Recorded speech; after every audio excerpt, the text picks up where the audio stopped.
Okay, limestone. Limestone calcium carbonate, that is something you should know, can be converted into a variety of useful commercial products through the lime cycle. We don't know what that is. No problem, they give it to us. Limestone contains a high percentage of calcium carbonate. So if it says it contains a high percentage, that means that some other stuff is in there. And again, that's just something that I'd have on my mind, maybe not directly relevant right now. We're then given the cycle. So we've got calcium carbonate being turned into calcium oxide. Calcium oxide is turned into calcium hydroxide, which can then be turned back into calcium carbonate, which makes it a cycle, a nice little triangle. Thermodynamic data, okay, maybe that will come in related to a later question. The question that we need to address first. Calcium carbonate is heated to produce calcium oxide. Okay. If it turns directly into calcium oxide and carbon dioxide, this means that we've got some form of decomposition taking place. Again, just something that I'm thinking about.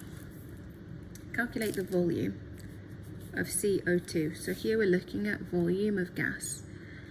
As soon as I think volume of gas, I'm thinking one of two things. I'm thinking PV equals nRT, or I'm thinking that 1 mole equals 22.7 decimeter cubed at STP. I look here, it says STP. If it says STP, then I'm most likely to be utilizing this value to do any of my calculations. 555 grams of calcium carbonate is decomposing. Use the data booklet.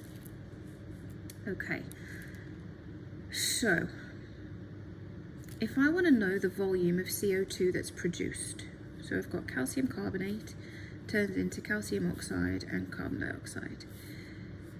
If we want to know the volume of carbon dioxide that is produced, then I need to know the number of moles of carbon dioxide that's produced.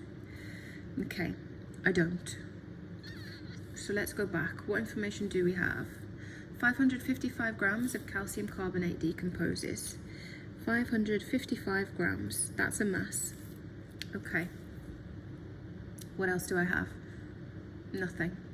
I know that this is a connection with gas volumes, so that might help me figure that out, but only if I've got a number of moles. Okay, over here I've got a number of grams, I've got a mass. Do I have a number of moles? Right now, no. But I know that N equals M over M. If I know N equals M over M, N equals 555 divided by molar mass. Okay, where do I get the molar mass from? Okay, I've got the periodic table in my data booklet. Calcium carbonate.